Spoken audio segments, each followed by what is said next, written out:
Assalamualaikum warahmatullahi wabarakatuh. Halo anak-anak hebat Indonesia, mari kita belajar bersama. Saat ini kita akan membahas materi tentang bilangan oksidasi atau yang dikenal dengan Bilox. Apakah Anda tahu apa itu Bilox? Bilox adalah kemampuan suatu zat dalam menerima atau melepas elektron. Nah, suatu zat tersebut atau unsur tersebut ada yang bermuatan positif dan juga ada yang bermuatan negatif. Untuk yang bermuatan positif itu artinya adalah melepas elektron. Untuk yang bermuatan negatif maka artinya adalah menerima elektron. Kemudian untuk menentukan Bilox ada beberapa ketentuan baku yang harus difahami. Yang pertama, ada logam utama. Kita kenal logam utama itu ada di 1A, 2A dan juga 3A. Maka Biloxnya adalah golongannya. Ya, misal ya dalam ion ataupun dalam senyawa Na itu ada di golongan 1A, maka Biloxnya adalah plus 1 ya. Golongan 1A itu ada Na, maka Biloxnya adalah plus 1. Kemudian di golongan 2A ada kalsium, maka Biloxnya adalah Biloxnya adalah Ca2+ ya, maka jadi plus 2. Kemudian di golongan 3A, contoh misal ada aluminium, maka aluminium Biloxnya adalah plus 3 gitu ya. Itu yang pertama. Kemudian ketentuan yang kedua adalah unsur bebas. Unsur bebas itu ada ya di mana atom itu sendiri atau molekul unsur ya. Dua-duanya ini termasuk unsur bebas, maka Biloxnya adalah 0 ya. Atom itu sendiri ya. Misalnya Na, kalau misalnya dia berdiri sendiri pada logam natrium misalnya, maka Biloxnya adalah 0. Kemudian contoh molekul unsur. Molekul unsur itu adalah gabungan unsur yang sejenis. Contoh misalnya O2. O2 adalah berarti kan artinya ada 2 oksigen, maka Biloxnya adalah 0. Kemudian misalnya Fe3. Fe3 itu artinya adalah ada 3 besi, berarti Biloxnya adalah 0. Kemudian molekul unsur P4. Artinya kan ada 4 fosfor, maka Biloxnya adalah 0. Oke, kemudian yang ketiga, ada senyawa. Senyawa itu Biloxnya adalah 0. Nah, senyawa itu adalah gabungan dari beberapa unsur ya. Contoh misalnya NaCl. Ini kan gabungan dari natrium dengan klorin, NaCl, maka Bilox dari NaCl adalah 0. Kemudian misal contoh senyawa K2O. Ini kan tersusun dari 2 kalium dan juga 1 oksigen, maka Bilox dari K2O adalah 0. Oke. Kemudian selanjutnya Bilox ion. Ion itu ya bermuatan positif atau bermuatan negatif. Maka Biloxnya adalah besar muatannya. Contoh misalnya muatan atom monoatomik ya. Misalnya Na+, muatannya di sini kan plus 1 ya. Maka Biloxnya adalah plus 1. Kemudian ada Ca2+. Ya, dengan muatan 2+, maka Biloxnya adalah plus 2. Kemudian misalnya ada Cl dengan muatan -1 ya, berarti Biloxnya adalah -1, itu pada monoatomik. Kalau misalnya contoh ada pada poliatomik, misalnya SO4 dengan muatan 2-, ini kita kenal SO4 dengan muatan 2- adalah sulfat, maka Biloxnya adalah -2. Oke, itu ion. Kemudian ada beberapa unsur yang mempunyai ketentuan umum ya, misalnya oksigen, kemudian hidrogen juga dengan fluorin. Oksigen umumnya Biloxnya adalah -2. Ya, jadi oksigen Biloxnya adalah -2. Kecuali misalnya berikatan dengan H2 ya, peroksida H2O2, maka Bilox oksigennya adalah -1. Kemudian kita kenal juga ada superoksida, maka Biloxnya adalah -1.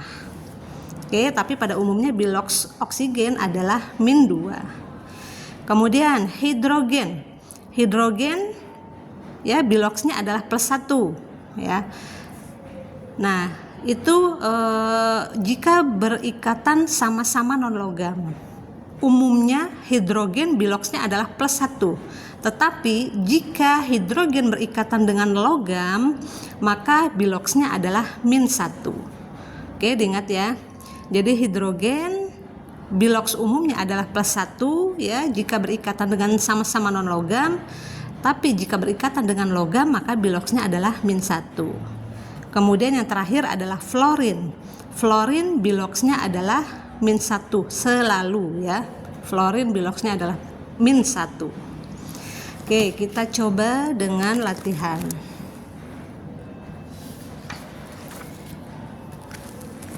Misal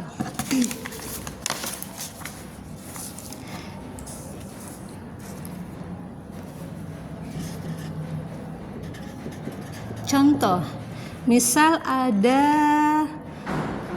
O3. Maka bilox ini O3 dia adalah termasuk molekul unsur. Maka bilox oksigen adalah 0 karena dia termasuk unsur bebas. Kemudian misalnya ada I2. Berarti kan ada iodinnya ada 2 iodin. Maka biloxnya iodin adalah 0 karena termasuk unsur bebas. Ya, kemudian misal ada Al3 aluminium dengan muatan 3+, maka bilox aluminium adalah +3. Kemudian misal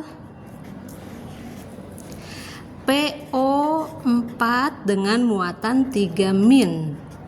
PO4 dia di anion poliatomik namanya adalah fosfat. Maka biloxnya PO4 itu adalah -3. Oke. Kemudian misal ada contoh dari CaCl2. Maka bilox ini adalah senyawa CaCl2 ya, kalsium klorida. Maka bilox dari senyawa ini adalah 0. Oke. Kemudian misal dalam suatu soal misalnya ada CaCl2. Yang dicari adalah Cl. Berapa bilox Cl? Nah, kita tahu bilox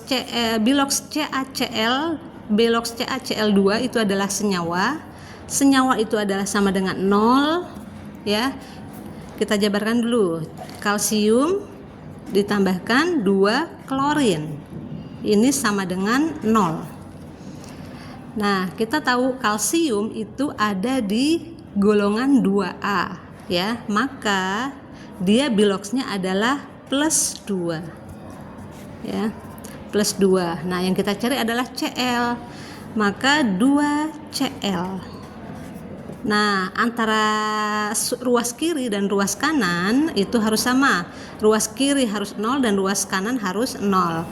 Diketahui di sini Ca-nya adalah +2, maka biar plusnya ini adalah menjadi min, jadi 2-2 sama dengan 0 ya. Maka Cl-nya adalah harus -1.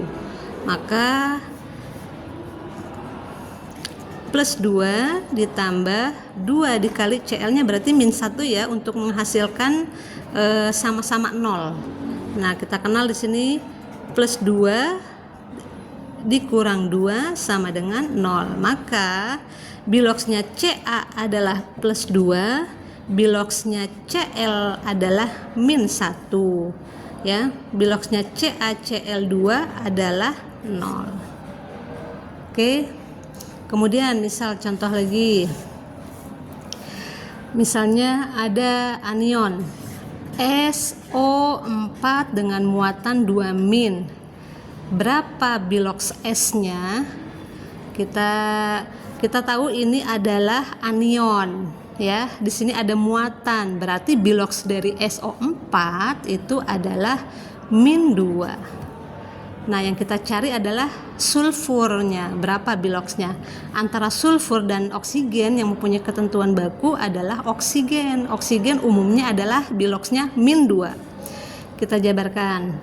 Ini tersusun dari sulfur ditambah 4 oksigen sama dengan min 2. Maka sulfur 4 ya, oksigen itu biloxnya adalah min 2 sama dengan min 2, maka sulfur dikurang 4 kali min 2 adalah min 8 ya, sama dengan min 2. Nah, sulfur itu min 2, 8 pindahkan ruas, yang tadinya min menjadi plus, maka 2 min 2 plus 8, maka sulfur adalah biloxnya adalah plus 6. Maka biloks sulfur itu adalah plus 6, biloksnya oksigen sama dengan min 2, biloksnya SO4 dengan 2 min adalah min 2. Oke, cukup sekian, semoga bisa menjadi pemahaman yang mendalam bagaimana cara menentukan bilangan oksidasi. Terima kasih. Assalamualaikum warahmatullahi wabarakatuh.